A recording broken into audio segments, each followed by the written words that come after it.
الذين يعقلون. That is, those who use their minds. And the Qur'an is studded with lots of such calls and descriptions. And today we would like to survey the implications of such a characterization for الذين يعقلون, those who use their minds in the Qur'an. يعقلون comes from the word عقل, عقل, the mind. And this came in the Qur'an 49 times. Another word, probably the same meaning, is يفقهون, those who understand. And this came in the Qur'an 20 times. Another word, same meaning, فكر, يتفكرون, thought and thinking. And this came 18 times in the Qur'an. Another word is ulul albab. Those of albab means those with the mind. Another word, same meaning, is al-fu'ad. Al-fu'ad came in the Qur'an, sometimes meaning the heart, and sometimes meaning the faculty of thinking and comprehension. Another word, same meaning, يتدبرون. يتدبر means to reflect, to scrutinize, to ponder about. Another word is النهى. إن في ذلك لآيات لأولي النهى, those who have the brains. So these are different words with slight shades of difference in the meaning, but all focusing on the same thing. And all in all, they were mentioned in the Quran 137 times. But an interesting point is that of those 137, 84 came in the Makki Quran. Although the Makki Quran occupies 1/3 of the Mus'haf. Whereas only 53 times they were mentioned in the Madani Quran, although the Madani Quran occupies about 2/3 of the Quran.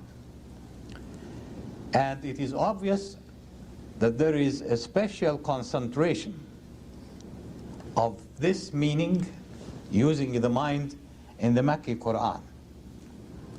And why is that? Because whereas the Madani Quran was mainly the Quran of legislation and regulation, the Makki Quran was the Quran of Aqidah, of belief, of creed. And since in Islam the creed is not a dogma, then it has to be established on the basis of thinking and using the mind. We shouldn't teach our children God is there and this is a dogma, you have just to accept it. But it has to be based on thinking.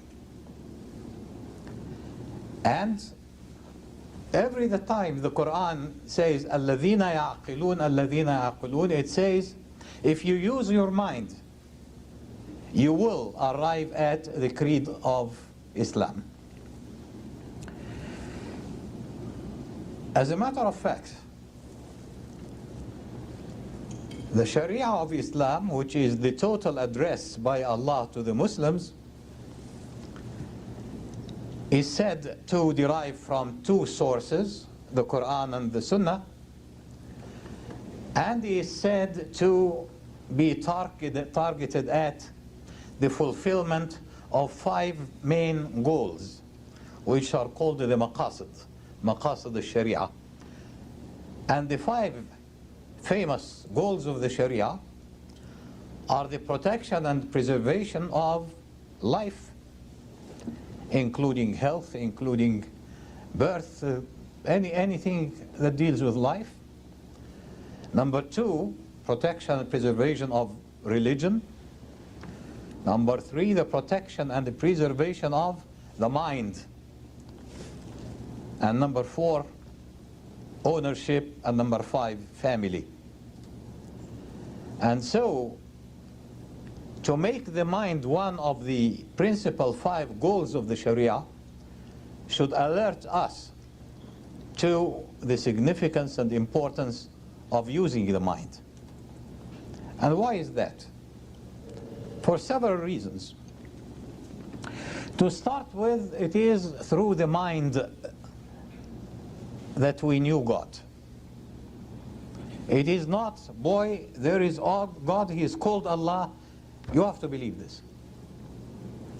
And the Qur'an tells us about our great-grandfather Ibrahim and how he found Allah. The verse that says, وَكَذَلِكَ نُرِي إِبْرَاهِيمَ مَلَكُوتَ السَّمَاوَاتِ وَالْأَرْضِ وَلِيَكُونَ مِنَ الْمُوقِنِينَ. We show Ibrahim the kingdom of heavens and earth in order to be certain in his belief. And the verse continues, when it was night time, he looked at the stars. And being disillusioned by the idols his people were worshipping, he said, we cannot worship the idols because we make the statues and we worship them. No, I cannot worship a god which I made by my hand. And so he considered the star for godhood. And when the star set, he said, no, it's set. It is weak. And so he considered the moon after that, but when it set, he said, no, it's set. And he said, must be the sun then. This is greater. This must be God. But the sun also set. And then he asked himself the question, whether it is the star, the moon, or the sun, or the heavens and earth, they are all obedient to certain laws. Who set those laws? And then he came to the conclusion that the Creator is the one beyond the creation. And this is how we introduce God to our children. Is there God? Yes. Mommy says so. But is this your book? Yes. Who wrote it? And he reads the name of the author. And you propose to him or her, suppose we remove this page, the front cover, and suggest to you that this book has written itself by itself without a writer. And it is impossible, and it becomes a matter of logic that if a book is proof of a writer, creation is proof of the creator. It is an intellectual process by utilizing the mind. As a matter of fact, the more people decipher the creation and find the secrets of science, etc., the more they should adore the Creator and be impressed by his ability, unless there is some kind of blindness there. And the Qur'an tells us that it is not necessary that blindness is the blinds of the eyes, but it can be the blinds of the hearts and the chests. Even simple people, it doesn't need great education or sophistication to find God with your mind. In very early times, the times of the Prophet, non-educated people, and one of the Arabs said, البعرة تدل على البعير والأثر يدل على المسير. Very crude similitude. But this means camels' droppings prove that camels were here. And the footprints prove that someone was walking here. And through this, he concluded there must be God. We know him by looking at his creation.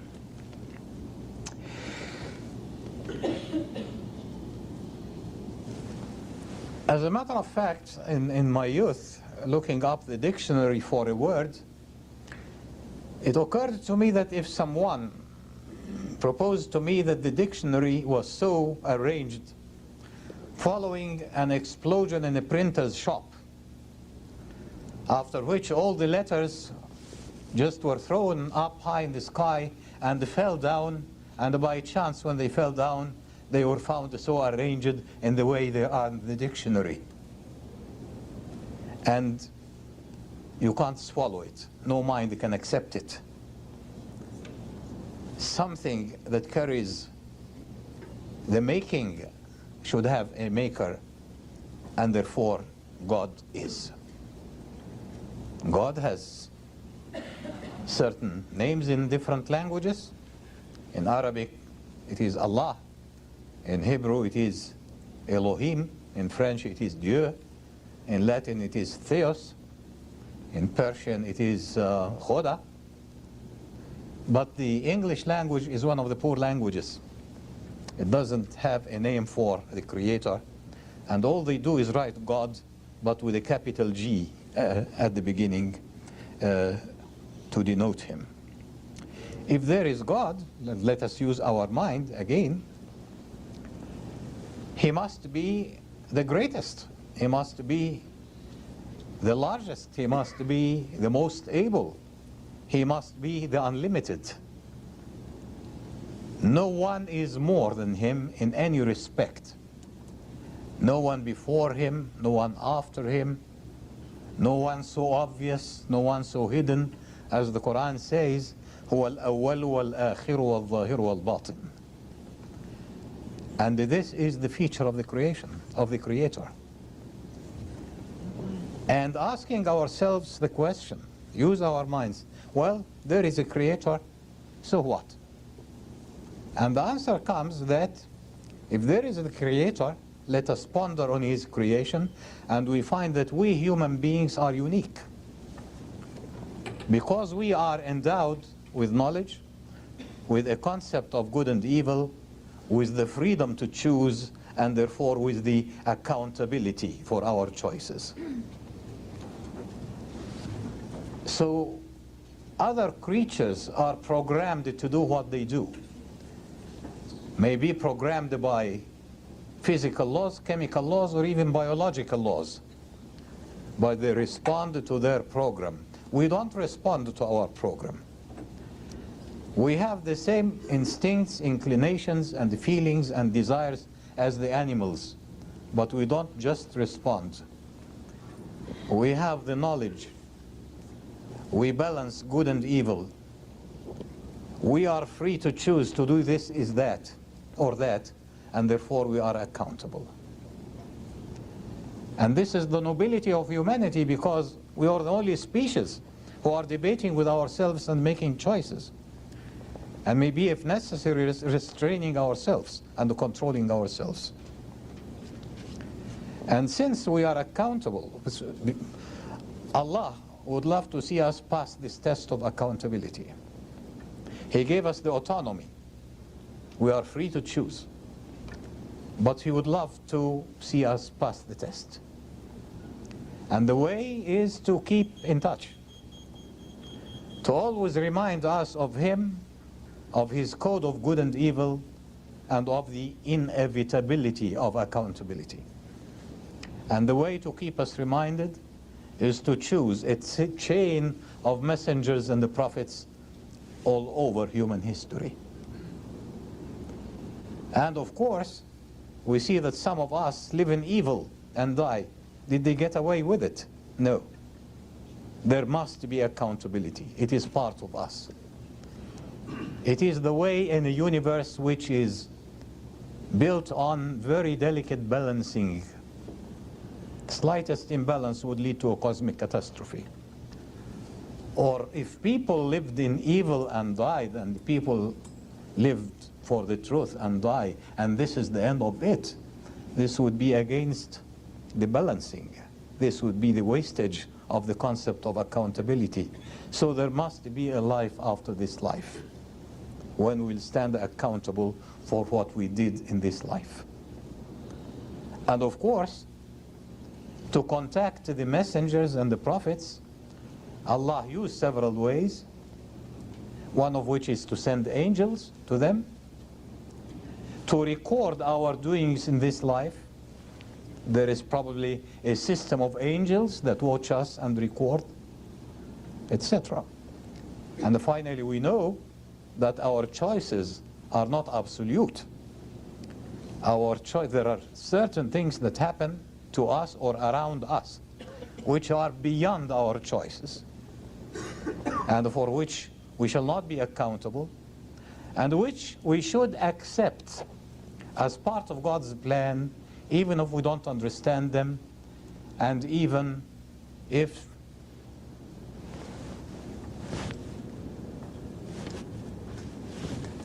sometimes they are painful. And this is what we call al-qadr, fate. And just we have to accept them.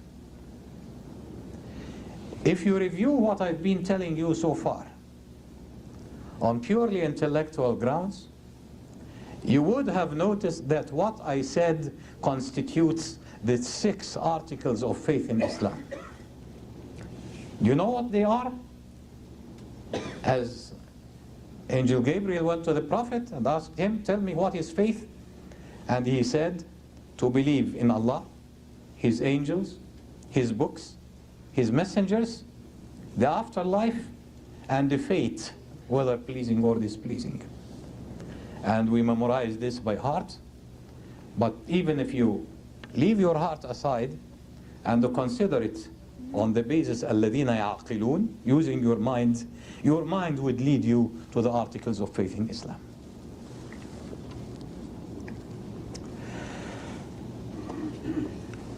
So it is by aql that we know there is Allah.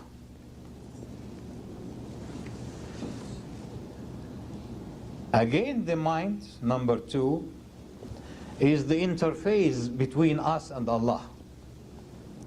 Because Allah tells us, do this, don't do that. If I don't have a mind, I wouldn't be able to understand. And therefore, one of the Islamic principles is, where there is no mind, there is no taklif, no obligation. And when someone is insane or mad, we don't say, oh, you did good or did evil, etc. He doesn't know. There is no mind. Because it is the presence of a mind that gives me the eligibility for accountability. Number 3, the mind is the instrument of pursuit of knowledge. And we know that Islam makes the pursuit of knowledge an obligation over humanity, men and women.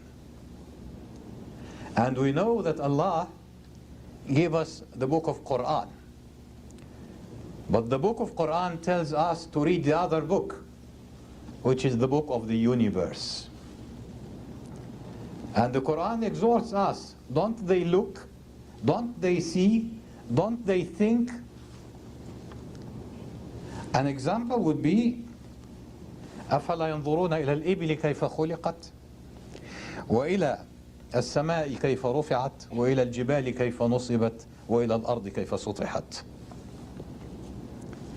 Biology and geology, don't they think about the camels, how they were created? Don't they think about the heavens and how they were raised? Don't they think about the mountains and how they were erected? Don't they think about the earth and how it was extended? And all this is challenging the human mind to do the thing that we now call scientific research and the pursuit of knowledge. And the Prophet said, pursue knowledge, even if you have to travel for China. At the time, China wasn't the place to seek religious knowledge. And this means that any knowledge and all knowledge has to be sought. The Qur'an says, let man ponder how he was created. He was created from a surging water that comes out from between the ribs and the backbone. And it took centuries to realize that this was the angle where the sex glands formed and then migrated down to stop in the pelvis in the form of ovaries, or to descend further to the scrotum in the form of testicles.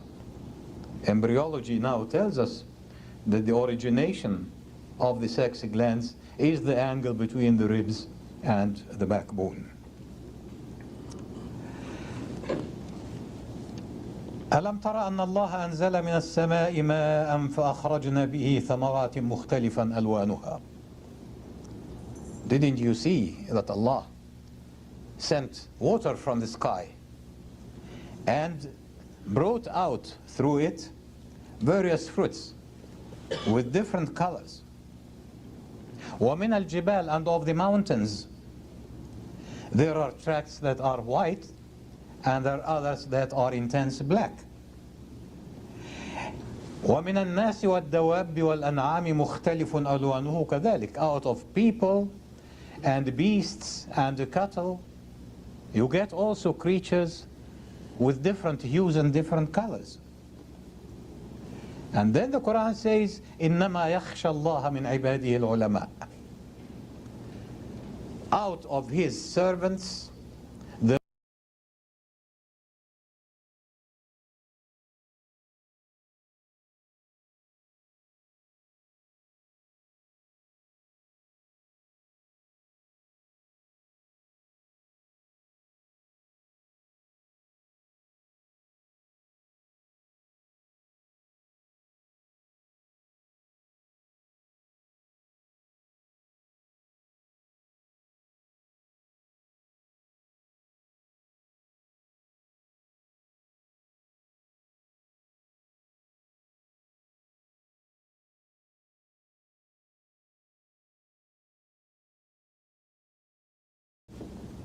slightest imbalance would lead to a cosmic catastrophe.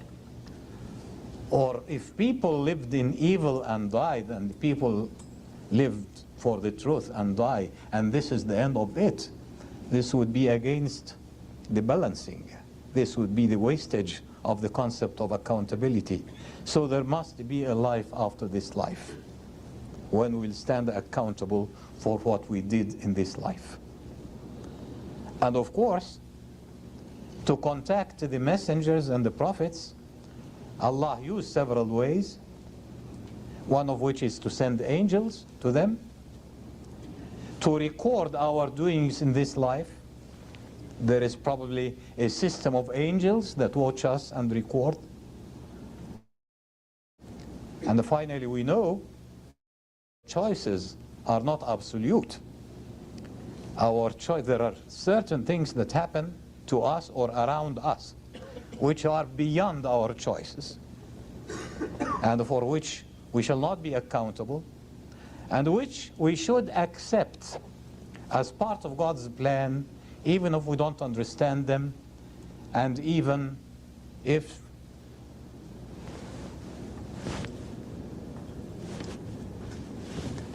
sometimes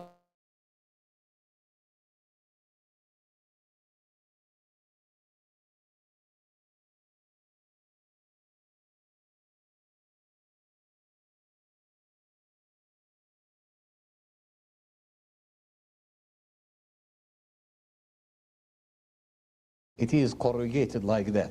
When you have chewing gum, you chew at it and look at it, you find it is bossy and corrugated, etc. And the Quran says that the cyst will transform into this mudgha, the chewn food. فَخَلَقْنَا الْمُضْغَةَ عِظَامًا. This mudgha will exhibit the structure of the bone. فَكَسَوْنَا الْعِظَامَ لَحْمًا.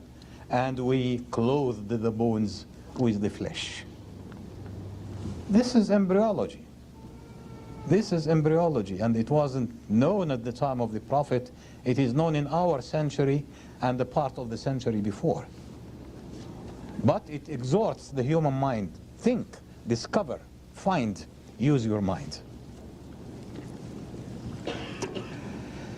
And that is why the Quran says to the Prophet, وَقُلْ رَبِّ زِدْنِي عِلْمًا. Say, my Lord, increase me in knowledge. And the Qur'an says, are they equal, those who know and those who don't? Again, the mind, aql, is one of the sources of the Sharia. Sources of the Sharia are the Qur'an and the Sunnah of the Prophet. But how about issues that were not mentioned in the Qur'an and were not mentioned in the Sunnah of the Prophet? And here Islam teaches us, use your mind. The Prophet sends Mu'adh to Yemen to teach them Islam and asks him, how are you going to rule for them and teach them? And he said, I look in the book of Allah. And the Prophet asks him, suppose it is something you do not find in the book of Allah. And he says, I look in the Sunnah of the Prophet of Allah. And the Prophet says, suppose it is something that also is not present in the Sunnah. And he say, I do my best using my mind and thinking. And I conserve no effort in thinking about it. And the Prophet said, Alhamdulillah, that guided the messenger of the Prophet to what pleases the messenger of Allah.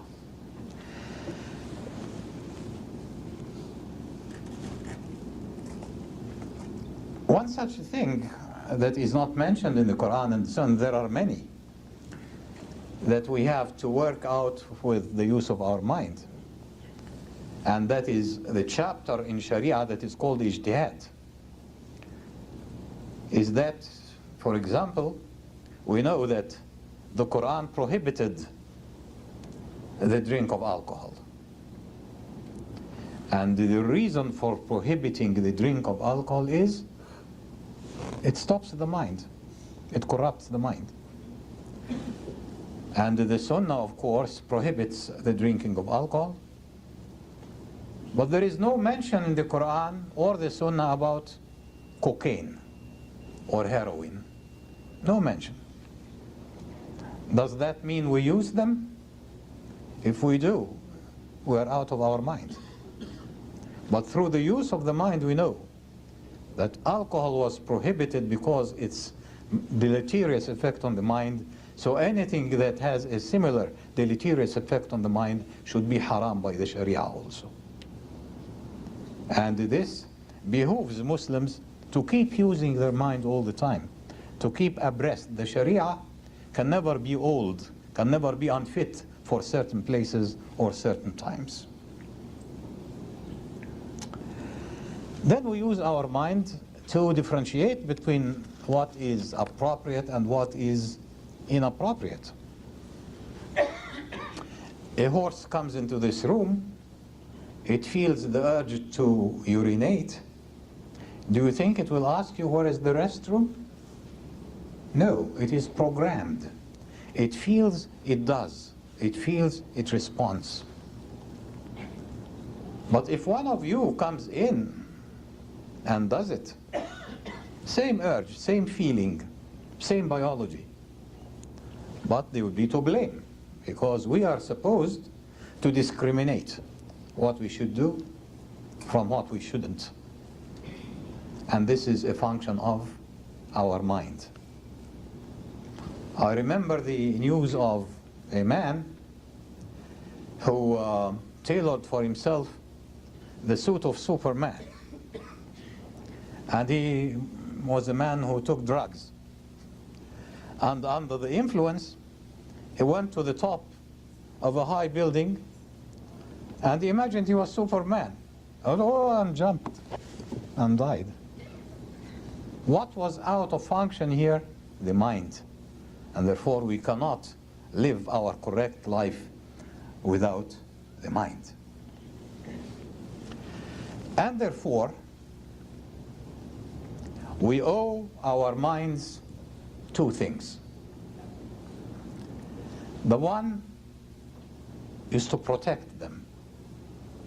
They are the sine qua non of humanity in us, or else would be animals. And so it is our duty to protect the minds from drink, from drugs, from censorship. No one should tell people don't think of that or don't pursue that, as happened in European history when the religious authorities really obstructed any progress of science and research. No, in Islam, the mind should be protected from that, from censorship. It should be protected from brainwashing by immoral stimuli, like what the media does today. It is a continuous bombardment, and the human mind is suggestible. It is not suggestion-proof. Hypnosis is a continuous repetitive stimulus that leads you into hypnosis. The industry of propaganda is based on suggestibility. Why do they have commercials on TV? Because you see the same thing all the time. Up, up, up, up, up, up. You go and buy it. Suggestibility. You see in the media what I didn't used to see when I was a younger person. The most we could see at the movies was the hero kissing the heroine, and at the time I looked at the floor. But now television is in our rooms, invasion, and our children see men and women in bed. So this is suggestibility. And the tidal campaign for free sex, for homosexuality, etc., etc., etc., this is playing on the feature of suggestibility.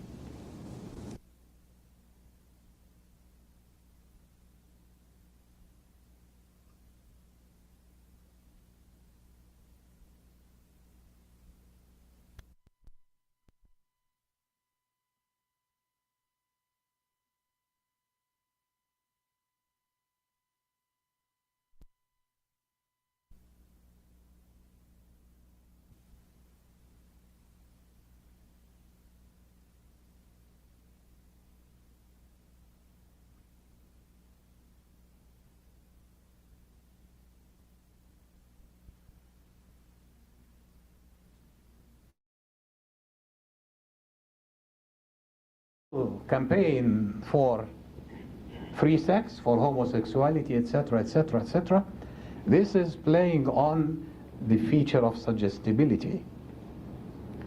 Some things would, at the beginning, look, oh, unspeakable. But you hear it second time, unspeakable. But you hear it third time, oh, this is unspeakable. Keep speaking of the unspeakable and it becomes speakable. And keep repeating it and it becomes a suggestion. Be what you are, be what you are, be what you are, be what you are, be what you are. And thousands of youth try to explore what they are. And they try to see whether they fit or not. And believe me, it is not a matter of inclination or genes, etc. We all include in us all the potentials of every evil, but also include in us the mind and the exhortation to put out those evil potentials as they arise, like putting a bulb off and putting another on. And it is our duty to switch on the good ones and to switch off the bad ones. But the element of suggestibility and human minds have to be protected from that. Human minds have to be protected from stress. It is the right of every human being to live in security and in peace, not in fear, not under pressure, etc., etc. And of course you find millions and millions of people in all lands, including the Muslim lands, who are living under fear and under stress and under the tight lid of dictatorship.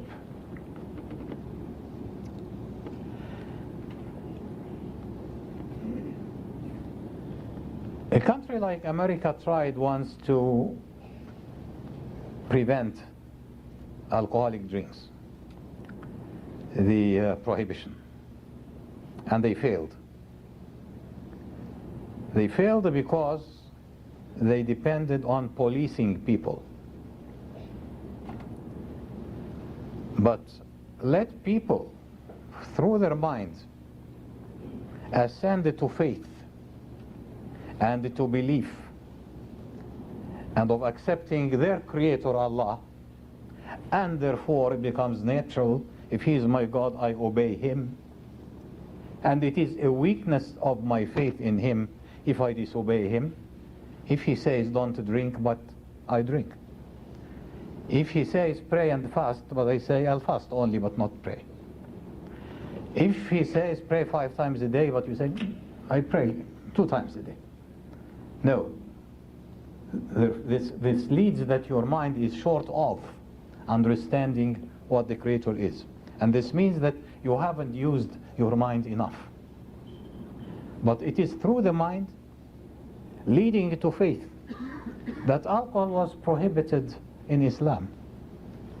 And people were drinking at the time that the verse of prohibition was revealed. And as soon as they heard it, and the Qur'an says, فَهَلْ أَنْتُمْ مُنْتَهُونَ? Are you then through? This is haram, this is rich, it's from the handwork of evil. Keep away from it. Did you listen? Are you through? And they said, Intahayna ya Rasulullah. And every household that had drink went out to the street and spilled it out on the ground. And this is the way you can combat evil, not by policing people, but by working on faith that leads to Iman in Allah subhanahu wa ta'ala. If our first duty we owe our minds is to protect them, our second duty is to use them. Because many people, including religious people, don't use their mind. They do not use their mind.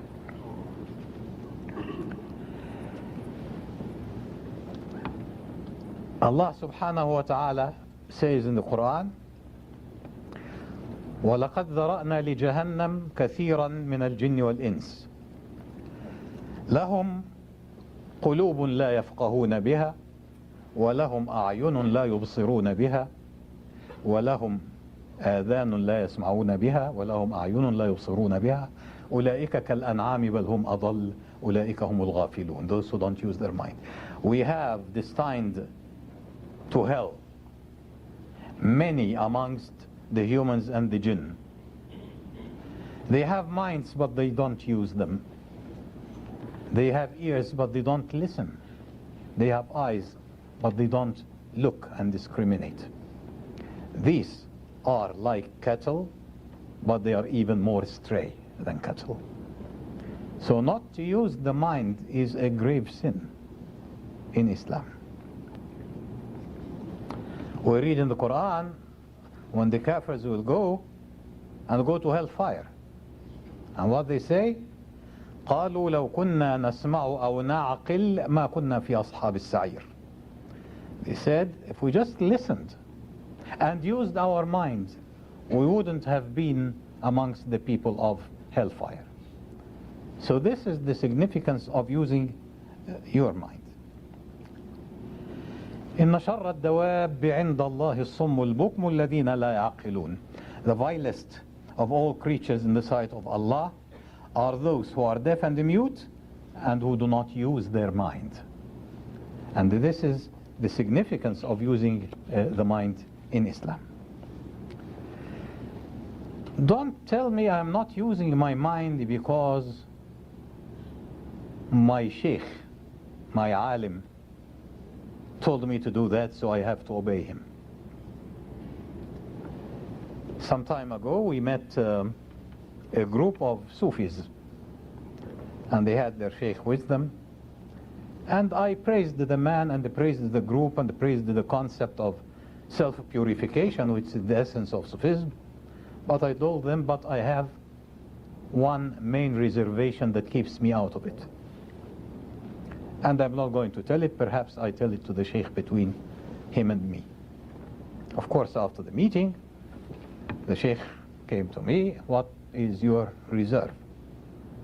And I told him, my reserve, which is unsurmountable, is that in Sufism, people give the ahd, the oath, that they should be absolutely obedient to the Sheikh, to the master. And this is against Islam. Because in Islam, the use of the mind is mandatory, obligatory. And because Islam says, لا تزر وازرة وزر أخرى, no soul will carry the burden of another soul. Accountability in Islam is individual. It is not that we say Jesus spilled his blood for us so that our sins will be forgiven. And it cannot be that the Sheikh told me to do that and I do it, therefore he bears the responsibility and not me. No. لا تزر وازرة وزر أخرى. Every individual will fend for themselves. You should use your mind even of the face of everything, what you read in the papers, what you hear from the ulama, and as much as we respect and should respect the ulama, of course, but we should always remember that there is no clergy in Islam. There are no priests.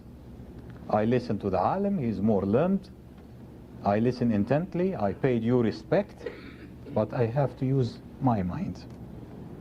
And we should remember that Islamic history tells us of some alims and faqihs who acted and ruled through the non-use of the mind. When it was declared that the first astronaut set foot on the moon, a famous, great scholar, faqih, in a great Muslim country, issued his fatwa. من قال إن الإنسان وصل إلى القمر فقد كفر. Whoever says that man went to the moon is a kafir, kufr. And he's a very high religious authority. And yet, obviously, maybe he did his best, but this is the limit of his knowledge. And it does not exempt me from using my own mind. When the founder of Saudi Arabia, King Abdulaziz Saud, wanted to introduce the telephone service in the country, who stood and opposed him? The religious authorities, the ulama. Oh, this is from shaitan. And he used his mind. He gave them the telephone and ordered someone else at the other end to recite Qur'an. And he asked them, what do you hear? Qur'an. This cannot be from shaitan. But it is the example where even ulamas, even great ulamas. Do you know that when the printing press was invented in Holland, and many Muslims thought, oh, excellent. This is our opportunity to spread the Qur'an and to get it printed and widespread it amongst people. Who resisted that? The ulama. The press is haram. And it was a delay of maybe almost a century until the Qur'an was printed and later was translated, etc., etc.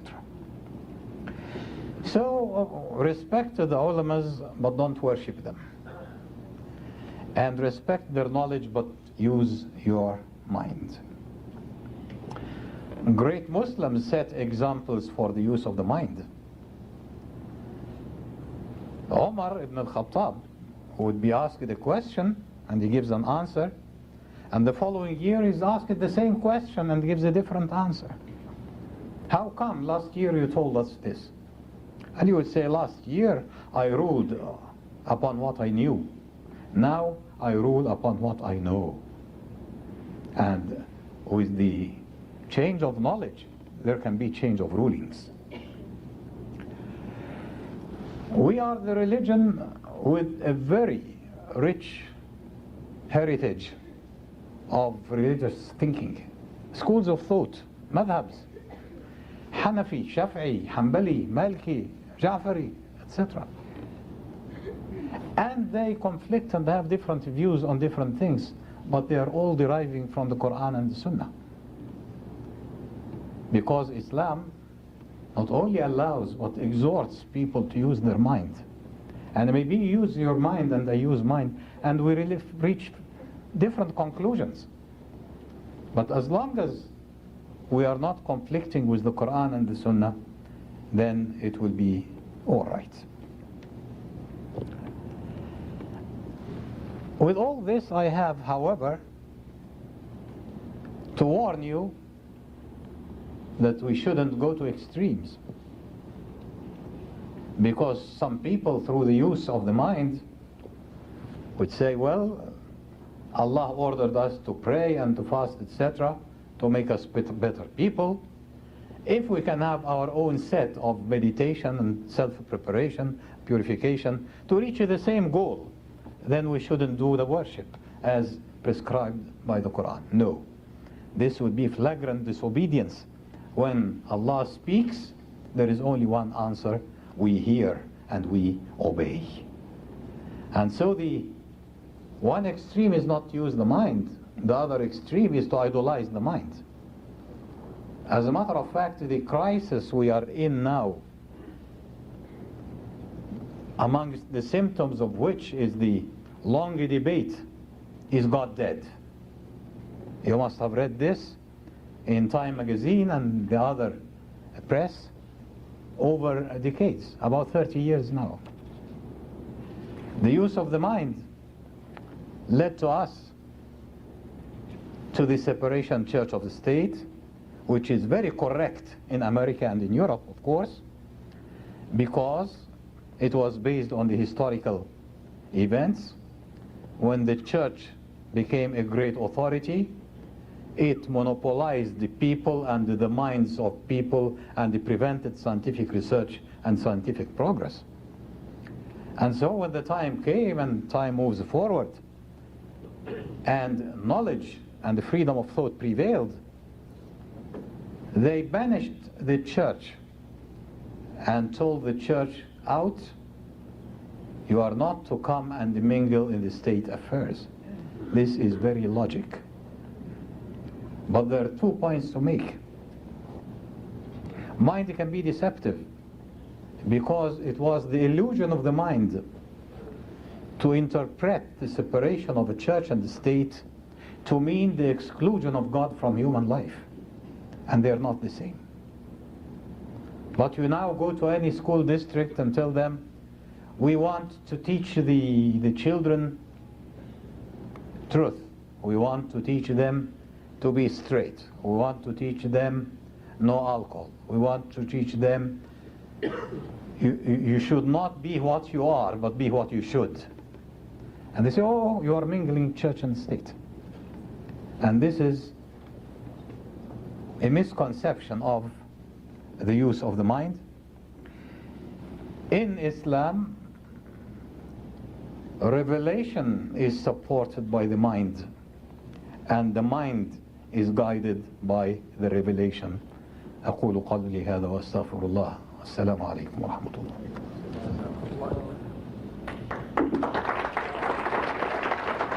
Questions? 10 minutes for questions. Okay. We have about 10 minutes for questions. Make them easy. Yes, sister. I'd like to know if you could explain to Come and speak here.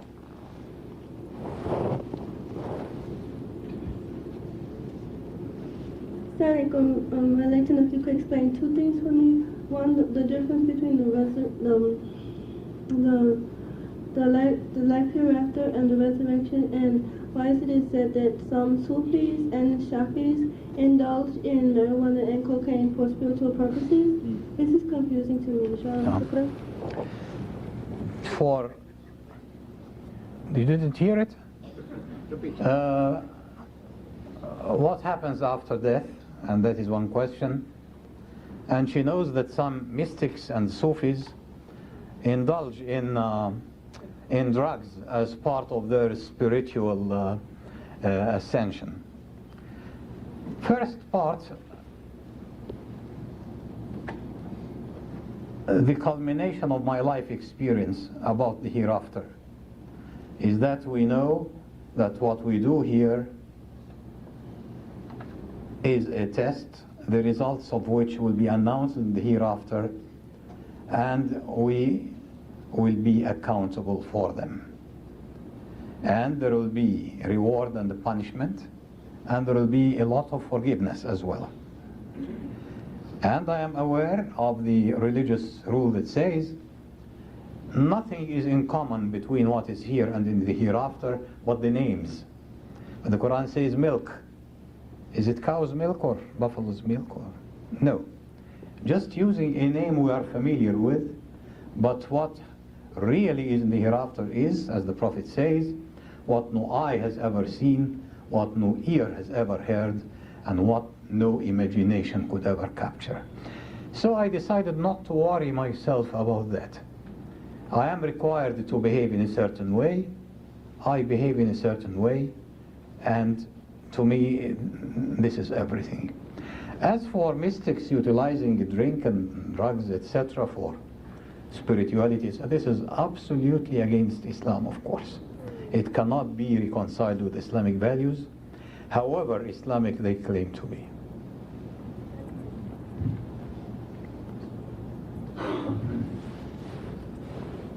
Come.